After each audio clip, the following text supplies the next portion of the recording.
William Oliver Taylor was a soldier in the United States Army who served as a private in Company A of the 7th Cavalry Regiment. He is known for being one of the survivors of the Battle of Little Bighorn in 1876, where the 7th Cavalry faced defeat against a combined force of the Lakota, Cheyenne, and Arapaho tribes.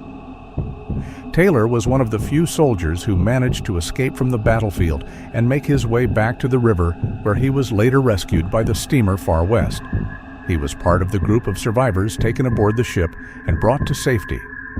Taylor's account of the battle, written in 1876, is considered one of the most detailed and accurate descriptions of that event.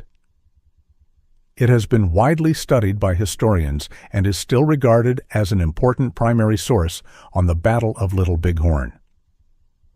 The march on June 24, 1876, was very tiring because we stopped many times to let the scouts thoroughly check the valley ahead. After we fed and groomed our horses and ate our simple meal of coffee and hardtack, the men spread their shelter tents and blankets on the ground to lie down for a much-needed rest. The spot we chose for our camp was one of the most beautiful places we had encountered. To our right rose a high bluff almost straight up for a short distance with a clear, cool brook flowing between it and the river. A flat, grassy area about 200 yards wide stretched out before us. This area was dotted with wild rose bushes in full bloom, and here and there stood a tree, adding to the park-like scenery.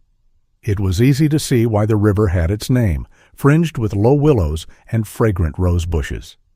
It was such a fitting place for a camp that Custer often chose spots of great natural beauty whenever he could. So it seemed appropriate that what would become the last camp for so many should be such a lovely place. I have often wished since that time that we could find that spot again and take a photograph of it.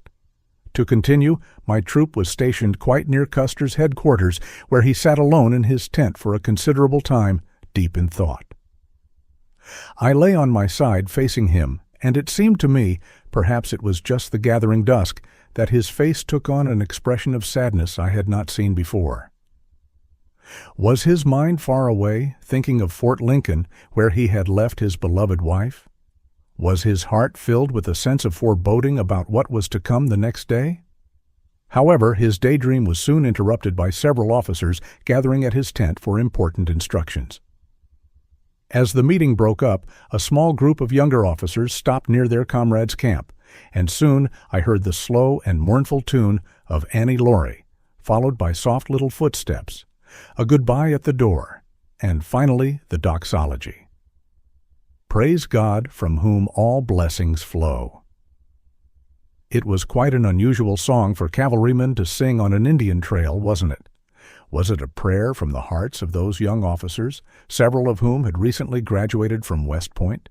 Could it have come from an unspoken feeling about the sad fate that awaited many of them?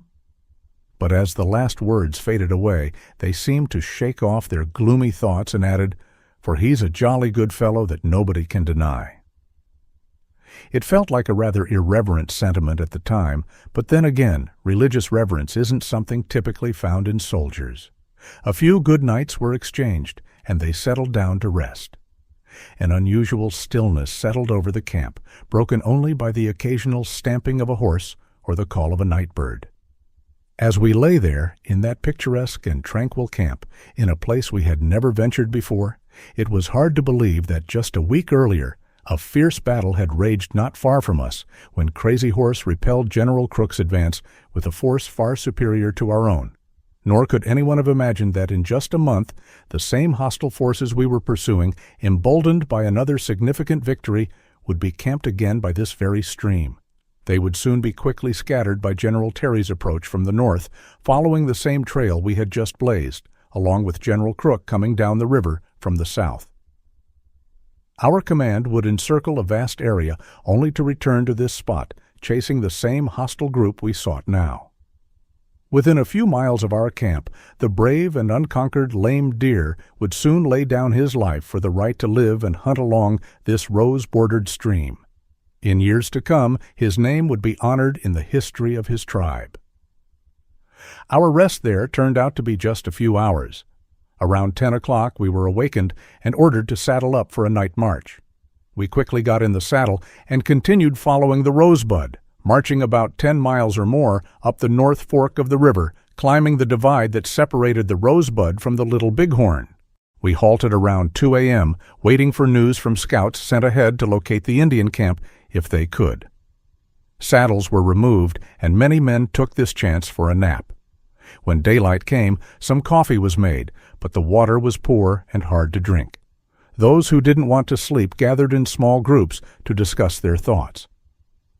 General Custer, who had gone ahead to the divide where scouts had seen smoke rising from the Indian village and pony herds grazing in the valley nearby, returned a little before 8 o'clock. He rode bareback and, I believe also bareheaded, around to the various troops to inform the officers that the Indians had been located and that we would move at once. The men began to saddle up, and we were soon on our way, traveling up the divide between the Rosebud and Little Bighorn rivers. We did not stop until about 10:30 a.m., when we came to a halt in a ravine, perhaps 4 or 5 miles from the summit of the divide. Here we were ordered to stay concealed and keep quiet. Captain Godfrey noted that Custer's intention was not to attack until the next morning. However, since our presence had been discovered, as reported by scouts, it was necessary to act immediately. We set off again, crossing the divide just before noon. Shortly afterward, the regiment was divided into battalions. The advance battalion, under Major Reno's command, included Troop M, led by Captain French, Troop A, under Captain Moylan and Lieutenant DeRudio, and Troop G, commanded by Lieutenants McIntosh and Wallace. Additionally, there were 30 Indian scouts under the leadership of Lieutenants Varnum and Hare, along with 2 interpreters, Isaiah Dorman, a black man, and Frank Gerard, a half-breed. 3 white scouts, Charlie Reynolds, George Herendeen, and a man named Burrendot, also joined the battalion. 2 medical officers, Dr. DeWolf and Dr. Porter, were part of the detachment as well. The exact number of the battalion is not known, but it was likely just under 150 in total. Captain Bentine's battalion, consisting of Troops D, H, and K, had around 125 men and moved off to our left front. Meanwhile, General Custer commanded Troops C, E, F, J, and L on our right side. The pack trains, escorted by Captain McDougall, and B Troop brought up the rear. Major Reno's battalion followed the Indian Trail down a valley where Bentine's Creek flowed. This stream emptied into the Little Bighorn River when it had water, but was dry at that time. During our march, we passed a funeral teepee containing the body of a warrior that our Indian scouts had set ablaze. It was later learned that the deceased was a brother of Circling Bear, also known as Old She-Bear, who had fallen in battle with Crook on the Rosebud just 8 days earlier on June 17th. While it has been reported that a few Indians were spotted in the area keeping their distance ahead, I personally did not see any. As we approached the river, Reno received an order that prompted us to quicken our pace, and we soon arrived at the Little Bighorn, which is a stream about 50 to 70 feet wide and 2 to 4 feet deep, with crystal clear and icy cold water. Our horses eagerly plunged into the river, quenching their thirst, just like their riders did. While we waited for the horses to drink, I took off my hat, shaped the brim into a scoop, and leaned over to fill it with water, drinking the last drop I would have for over 24 long hours. After watering the horses, we rode out of the river, through the underbrush, and onto the prairie, where we dismounted to tighten our saddle girths. In about 10 minutes, we were heading down a long, narrow valley. On our right lay the heavily wooded and winding course of the river, bordered by tall bluffs. On our left rose low foothills, where we spotted part of the pony herds. As we got closer, we could see mounted men riding in different directions, some in circles and others back and forth. They were gathering their ponies and signaling to one another. We were moving at a soon after. Faint puffs of smoke appeared, and the distinct sound of bullets rang out. We received the order to charge. Major Marcus Reno gave the command, and some of our men began to cheer in response to the Indians' war cries. But Major Reno shouted, "Stop that noise!" Once more he called out, "Charge!" It sounded like charge to me, and his tone made me turn my head to glance back. The Major and Lieutenant Hodgson were riding side by side a short distance behind my company. As I looked back, Major Reno was just raising a bottle to his lips. He then passed it to Lieutenant Hodgson. The flask appeared to be about the size of a cord and was half or two-thirds full of an amber-colored liquid. There was nothing unusual about this, yet the moment remains etched in my memory forever. As I turned my attention back to the front, I couldn't help but wonder about the contents of that flask and how it might affect our leadership. While I can't say for certain, I have always had a strong suspicion about what it might have been. It's worth noting that our Indian foes later described our troops as acting drunk during the battle, and one Cheyenne warrior even reported finding whiskey on the bodies of our fallen soldiers. Regardless, as we prepared to engage the enemy, I found myself in a less than ideal position. As the fourth man in the count-off, I was responsible for leading 3 horses into battle, which kept me from joining the fight directly. I tried to swap places with my number 3 man, Cornelius Crowley, but unfortunately, I was unsuccessful. Crowley had been showing signs of mental instability, and the stress of battle only made his condition worse. He was later kept under close watch by the stable guard. As we rode toward the Indian village, the river wound its way through the prairie, flanked by tall cottonwood trees and dense underbrush. We crossed the rough terrain without hesitation, our horses carrying us swiftly into the unknown. A glance along the line revealed many set, determined faces, some perhaps a little pale, but not entirely filled with fear. The specter of death was very near. Was he marking those who would soon lie on the prairie or in the woods, dead, stripped and mutilated almost beyond recognition? Regardless of that, there was no flinching from anyone. For most of us, it was our first real battle at close range. Our baptism of fire was a new and strange experience. Sitting as human targets, shot at without being able to return fire, was a bit trying. But our turn would come. "Halt!" came the sharp command. "Prepare to fight on foot." Every 4th man from the right stayed in his saddle, while the others dismounted. Tying their horses together, they handed the reins to the 4th man and sprang forward to take their places in the skirmish line. When I reflect on the bold audacity of 150 cavalrymen charging with a cheer toward an Indian village housing at least 2,500 Sioux warriors, it indeed seems like madness. Within close range, we dismounted to fight on foot, leaving 1/4 of our number to hold the horses. The lead horses, under Lieutenant Hare's command, were taken into the woods for greater safety, staying slightly behind the skirmish line. I cannot say how long we remained there, but I doubt it was more than 15 or 20 minutes. During that time in the woods, I did not see Major Reno, nor recall hearing any commands about our next steps. There was plenty of noise, with a few shots whistling through the underbrush. Suddenly, the skirmishers rushed into the woods, searching for their horses, which they initially could not find due to the underbrush and a slight change in position. Then I heard someone say, "We must get out of here. Quick!" Numbers 1 and 2 from my set of 4 spotted me and quickly took their horses, leaving me with Crowley's horse while I wondered where he was. I soon saw him at a distance, rushing around and shouting, "Where's my horse? Where's my horse?" I yelled at him, perhaps not politely, but effectively enough for him to hurry toward me. I threw him the bridle rein and turned my horse in the direction I had seen the others go. Chaos reigned. I dismounted twice and mounted again in just moments, though I couldn't say why. Perhaps it was simply because I saw others doing it. As I proceeded a short distance, I glanced to my left and rear, spotting a considerable number of mounted Indians dashing through the woods in the same general direction as us, seemingly intent on intercepting the men ahead of me. At first, I mistook them for our Indian scouts, but a second look dispelled that notion. These Indians were mostly stripped to their battle attire, wearing only a breech-clout and a feather, with a whip dangling from their wrist and a musket in hand. One notable exception was a sturdy-looking individual, the closest of all, who wore a magnificent war bonnet adorned with long feathers encircling his head and trailing down his back, the ends fluttering alongside his pony. I was tempted to take aim at him, but the dense tree cover and my own mediocre marksmanship stayed my hand.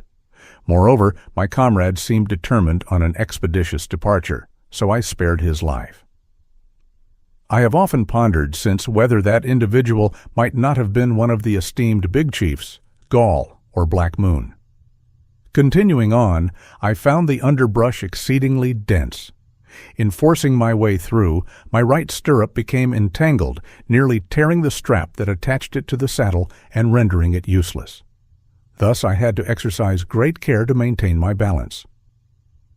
In far less time than it takes to recount this, I emerged from the woods, ascended a small bank, and came out onto the prairie, just a short distance from where we first entered. The scene that met my eyes was profoundly disheartening. Just 200 yards away loomed a vast and swelling crowd of Indian warriors rushing toward us at full gallop on their ponies. This cacophonous mass of skilled horsemen and fierce fighters, arguably the most formidable in our land or any other, had outflanked our left flank and cut off our route back to the ford where we first crossed the river. Now the closest among them began firing from the opposite side of their ponies, unleashing an intense and terrifying volley.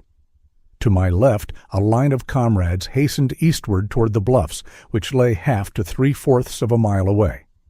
At their base flowed the river, its steep banks lined with thick underbrush. The gravity of our situation struck me suddenly and left me speechless. Just moments earlier, we had been driving the Indians back with ease. Now we found ourselves on the defensive with no time for reflection. Each man in front of me extended his right arm to fire his revolver at a parallel line of shouting Indians, and I quickly followed suit. The thin red line of English soldiers was now just a distant memory. Here, a thick red line of Sioux warriors was forming before us, growing denser by the minute. Out of the swirling dust clouds, more and more attackers emerged, eager to join the fight. They shouted and charged towards the soldiers, most of whom were new to battle. I was among those who had never fired a shot from horseback before. My right stirrup was broken, making it hard to stay seated and aim. Despite this, I tried to shoot at an opponent directly in front of me who seemed focused on me. Many thoughts rushed through my mind in that moment. The risk of getting hurt or captured was high, and the consequences were unbearable to think about. So I saved one bullet in my revolver as a last resort, intending to use it if necessary. But fate had other plans. Our escape took us through a prairie dog village with many holes and mounds that made our rapid pace treacherous. I worried constantly about my horse tripping and throwing me off. After a few intense moments, we reached an old riverbed, 3 or 4 feet lower than the surrounding area. The steep bank required my horse to jump slightly. As I steadied myself, my right hand instinctively reached for the pommel of my saddle. In doing so, my revolver slipped from my grasp and fell to the ground. The Indians were closing in, intent on driving us into the river and drowning us. Retrieving my weapon in the tall grass was imprudent. I hastened towards the river where a chaotic scene unfolded. Men and horses thrashed about, their blood coloring the water. I recognized Lieutenant Hodgson among them, hearing him cry out in pain as he was wounded. I guided my horse to the right, avoiding the melee. Soon I found myself across the river. After a strenuous effort, I managed to ascend the steep bank. My exhausted horse, Steamboat, refused to proceed further. The rapid pace and exertion had taken its toll on the poor creature. Already broken-winded and slated for condemnation due to a shortage of mounts he had been assigned to me, Steamboat's peculiar whistling noise when moving earned him his name. As I dismounted, bullets whistled around me. I stood still for a few moments, allowing Steamboat to catch his breath. Then I attempted to lead him forward, but he refused to budge. Frustrated, I prodded him with my carbine to no avail. While my comrades hastened past me, some mounted and others on foot, leading their horses over the top of the bluff. Our situation was gravely dire. Being dismounted amidst hundreds of Sioux warriors felt like staring into the abyss. In a fit of anger and disgust, I gave Steamboat a kick, unslung my carbine, and began my ascent up the bluff, exposed to the rifles of our pursuers. The slope we climbed was a narrow, funnel-shaped ridge, flanked by deep ravines terminating near the river. It seemed Providence had guided us to this spot, as there was no other location nearby allowing a relatively safe ascent.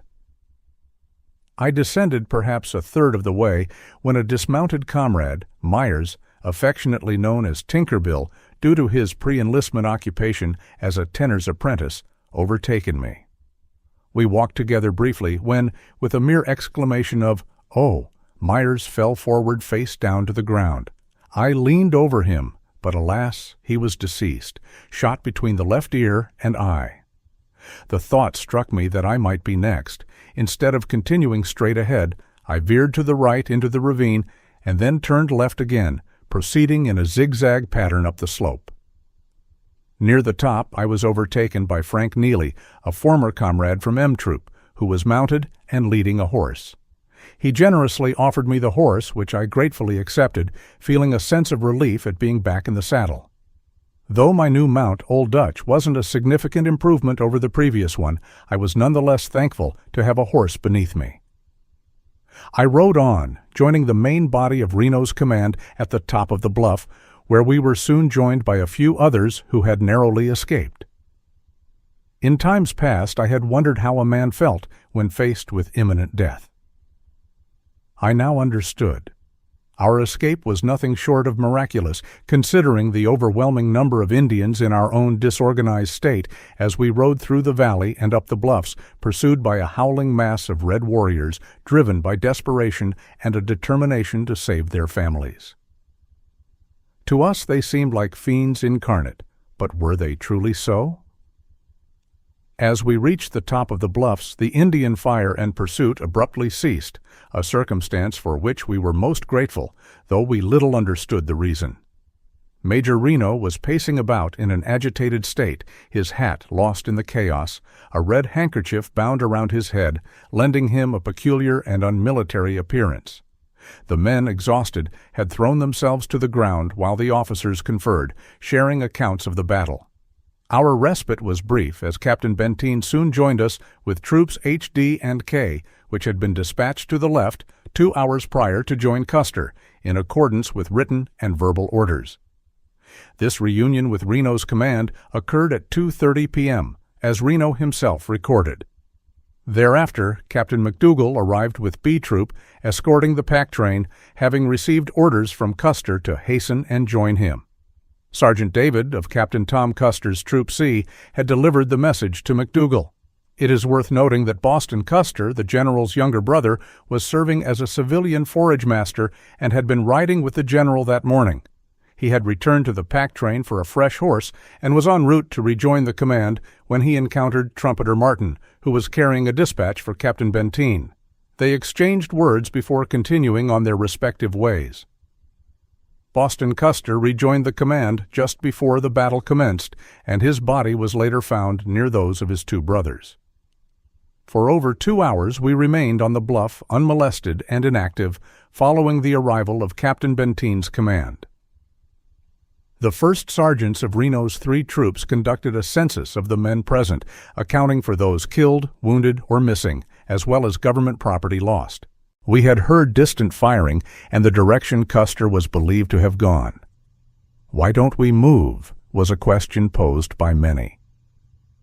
Although the 3 troops engaged in the valley were somewhat demoralized, this was no justification for the entire command to remain idle. A few of our men had been wounded, but none so severely that they couldn't ride with the pack train.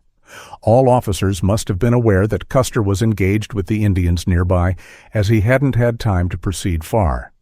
The sudden withdrawal of the strong Indian force that had driven us from their camp could only indicate one thing: another attack on their camp, real or threatened, from a different direction.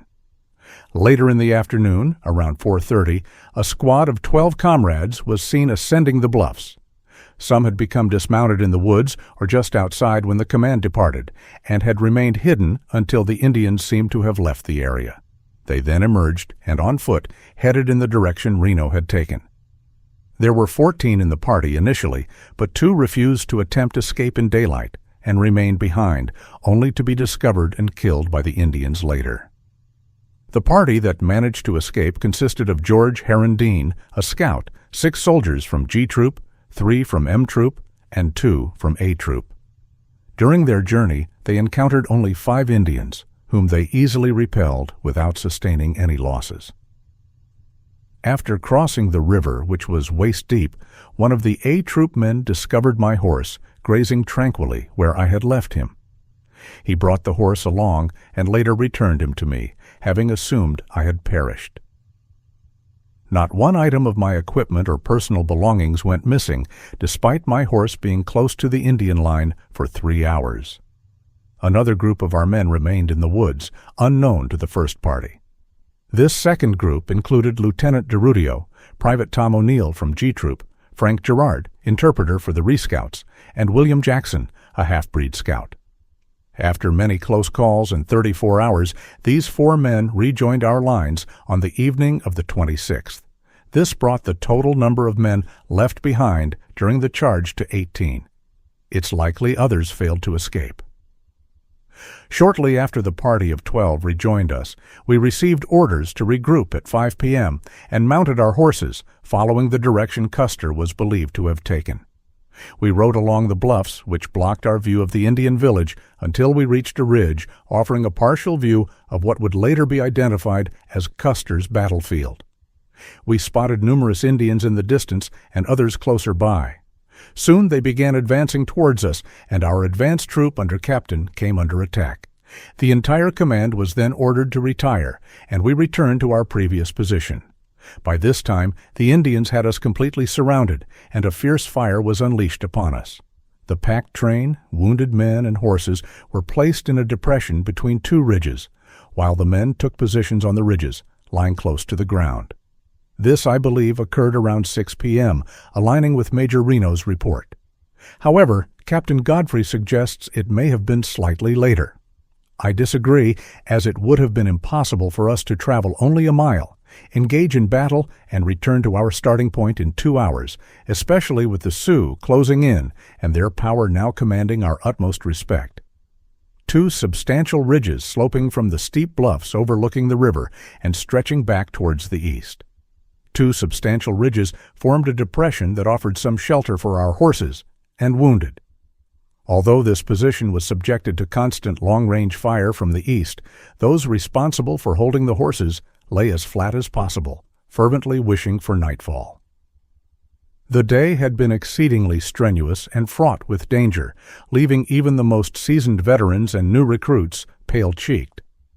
In retrospect, it's astonishing that the large Indian force, which had swiftly annihilated Custer and his 5 troops, didn't press their advantage and pursue us with equal vigor.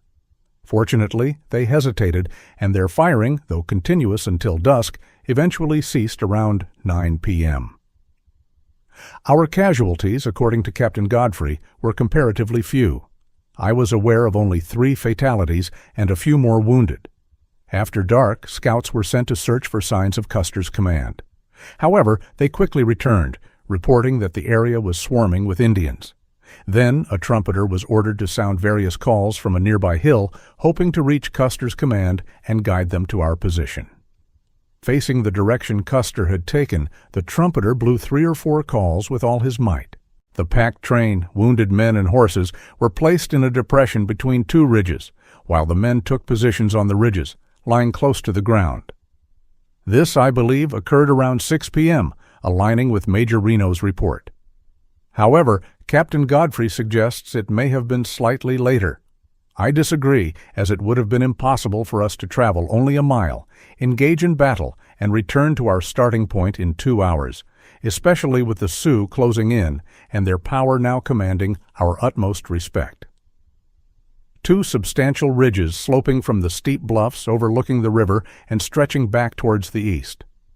2 substantial ridges formed a depression that offered some shelter for our horses and wounded.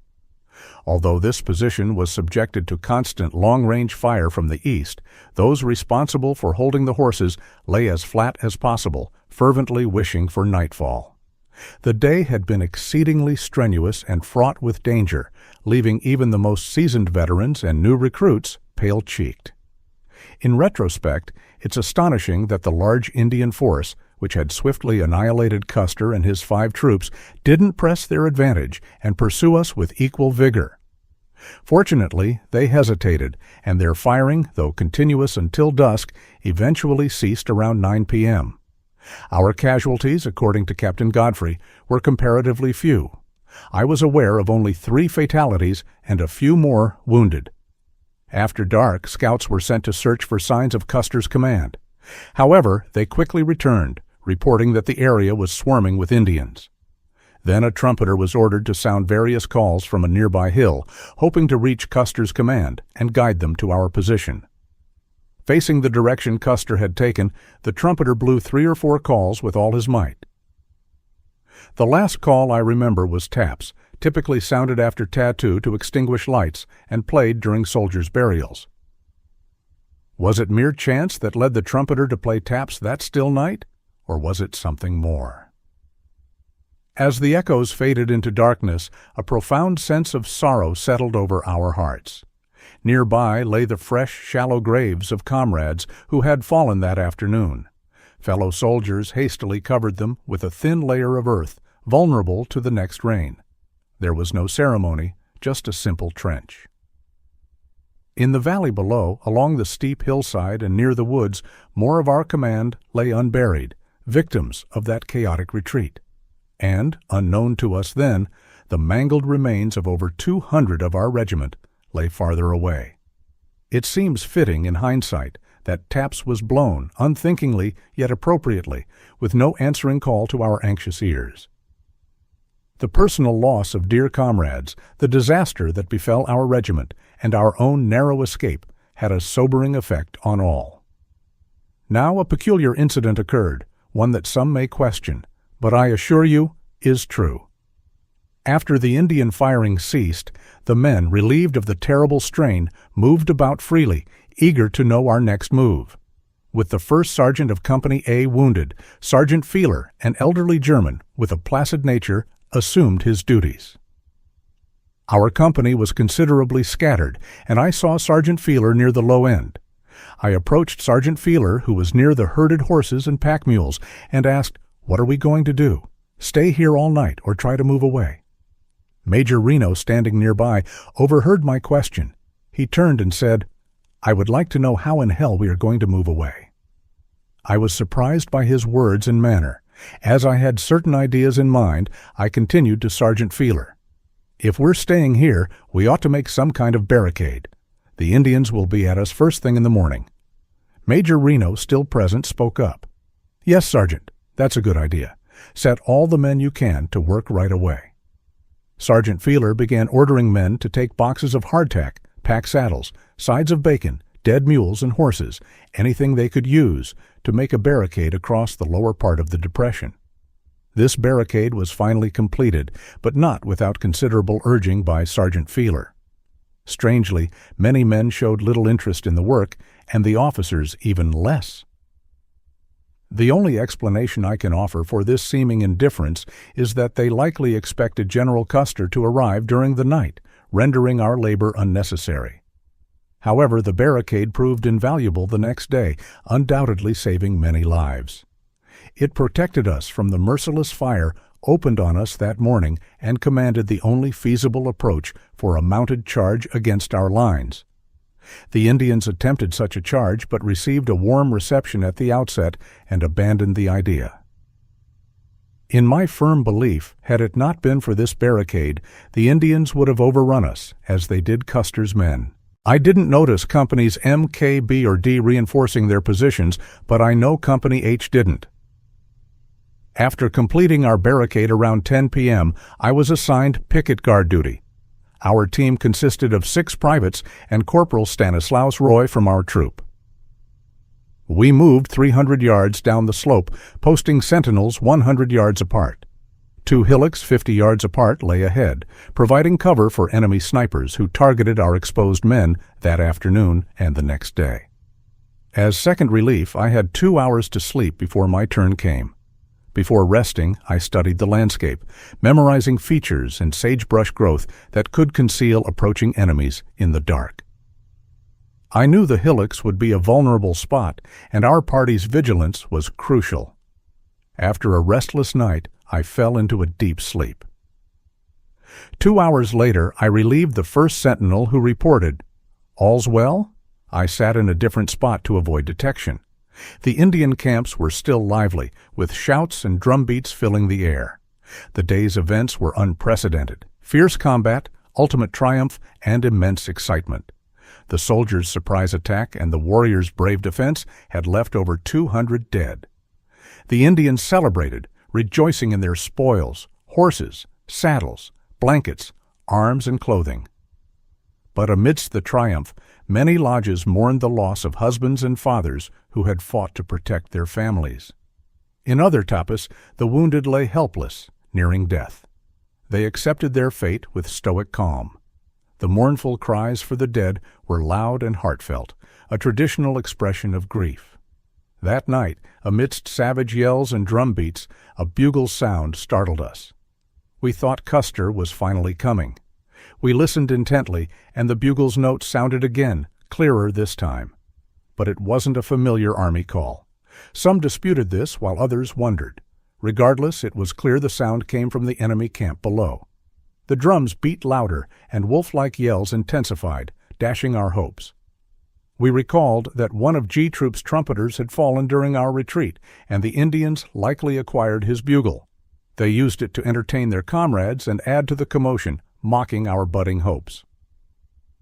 The realization was a harsh reminder of our precarious situation. We didn't realize the Indian camp likely had 8 to 10 bugles taken from Custer's troops. This sparked much speculation. Some thought a half-breed or Indian, familiar with army posts, learned to blow bugle calls. Others believed a captured trumpeter was forced to blow the bugle before being killed. I find the first explanation most plausible. As I finished my 2-hour duty, the Indian camp's shouting and drum beats faded away. The only sound remaining was the mournful howl of a prairie wolf in the direction Custer had taken. When the third relief arrived, I reported, "All's well," and sought the soldier's couch, the hard ground, and soon fell fast asleep once more. My next awakening came at early dawn, as I had anticipated. Around 3 a.m., just as the light was growing, 2 rifle shots rang out from a low ridge in our front. This may have been the Indian signal to open fire, or in less time than it takes to write about it, a shower of bullets followed from all along their line. It was hardly necessary for the corporal to order us back to our lines. We retreated quickly, and upon arrival threw ourselves down behind the breastworks, the construction of which was now proving its wisdom. Besides the greater part of a troop engaged in holding this line of defense, our force consisted of stragglers from other troops and several citizen packers. At one point during the day, I observed an officer whose company was stationed in another part of the field, a more perilous position than ours, safely sheltering himself behind the thickest part of our breastworks. From early morning until late forenoon, it was imprudent to expose oneself above the barricade. The Indians didn't maintain continuous fire, conserving ammunition. However, if someone stood up or revealed themselves, a shower of bullets would ensue. Captain Benteen, criticized for not promptly obeying Custer's orders, demonstrated remarkable bravery. His troop held a position on a ridge to the right, about 100 yards south. Unfortunately, they neglected to dig pits or create shelter, an oversight for an experienced soldier like Benteen. Despite criticism, Benteen's leadership and courage were evident. His troops' vulnerability made his bravery more remarkable.